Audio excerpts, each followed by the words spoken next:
You have been read before. Someone you had just met named the thing you never say out loud, the private worry, the old wound, and for a second it felt like they could see straight inside you.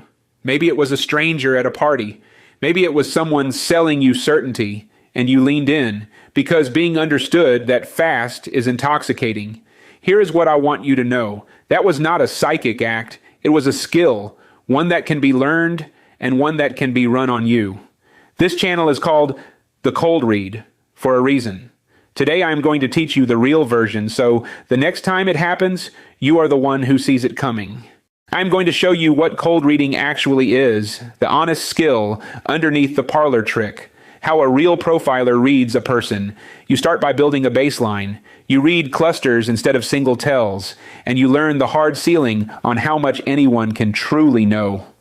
Then the turn, the part you cannot unsee. The same method that lets you read people honestly is exactly what shows you when the trick is being run on you. Stay to the end, because I am also going to draw the line this whole genre refuses to draw, the line where reading people stops being a skill and starts being a lie you tell yourself. That line matters more than any tell. Start with the word. Cold reading, in the con artist's sense, is the craft of sounding like you already know a stranger you have never met. The grift runs on the Barnum effect, named for the showman, first demonstrated by the psychologist Bertram Forer in 1949. Forer gave his students a personality profile he claimed was written just for them. They rated it a startling 4.3 out of 5 for accuracy.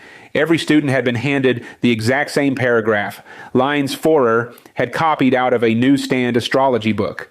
That is the trick. Vague, flattering, universal statements feel like precision because you supply the specifics yourself. The honest skill is the opposite. It does not guess a stranger's secrets. It reads what a person is actually observably doing right now in front of you.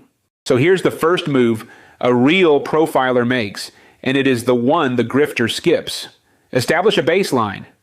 Before you can tell that anything has changed in a person, you have to know what they look like unchanged, how they sit when they are relaxed, how fast they normally talk, what their hands do when nothing is wrong. The interviewer's rule is simple. Watch someone at rest before you watch them under pressure, because there is no universal tell. There is only this person, and the distance between how they are now and how they usually are.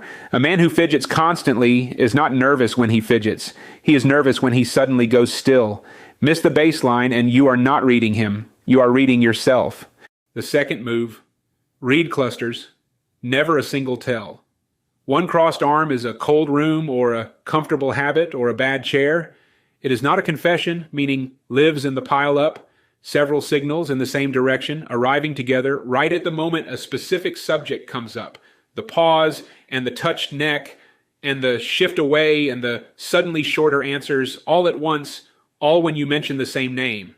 That is a cluster. A profiler does not ask, what does this one gesture mean? They ask, what changed, when, and how many things changed together. A single tell is a coincidence. A cluster is a question worth asking. Now the third move, and it is a dose of humility. Know the ceiling.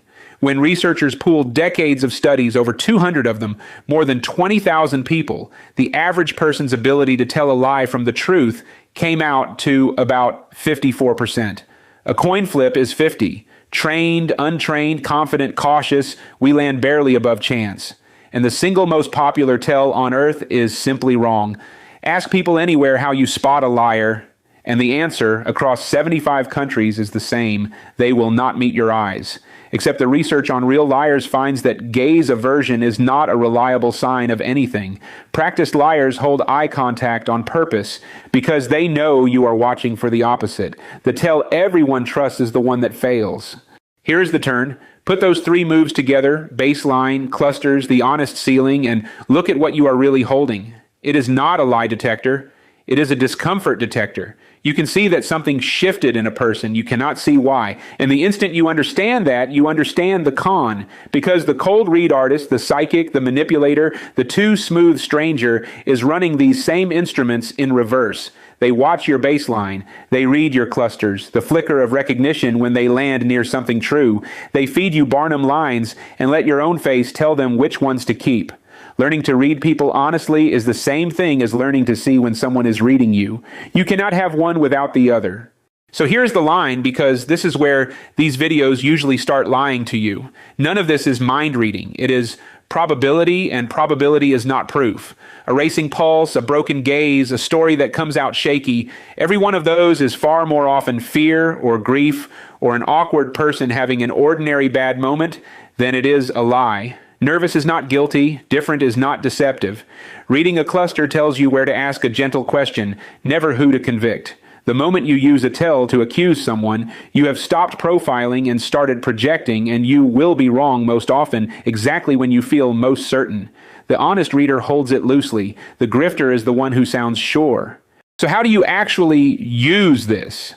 3 moves to read honestly and 1 to keep yourself from being read. 1. Baseline first. Meet the ordinary person before you judge the pressured one. 2. Count to a cluster. Never act on a single gesture. Wait for several signals to point the same way at the same moment. 3. Stay in questions. A tell is a place to ask, not a verdict to deliver. And the defense, the one that matters most. When a stranger seems to know you impossibly fast, notice that you are the one filling in the blanks. Ask for the specific, not the flattering. A true read survives a hard question. A cold read collapses the moment you stop volunteering the answers. That is the profiler's method.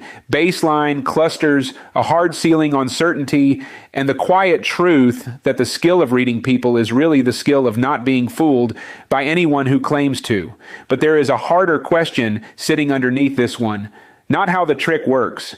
Why some people fall for the too fast stranger every time and others feel the pull and walk away. What makes a person easy to read? That is not a flaw. That is a profile. And that is the next case. I'm Professor Cole. Tell me in the comments the last time someone seemed to read you cold. And if you would rather do the reading than be the one read, subscribe. I'll read the next one with you.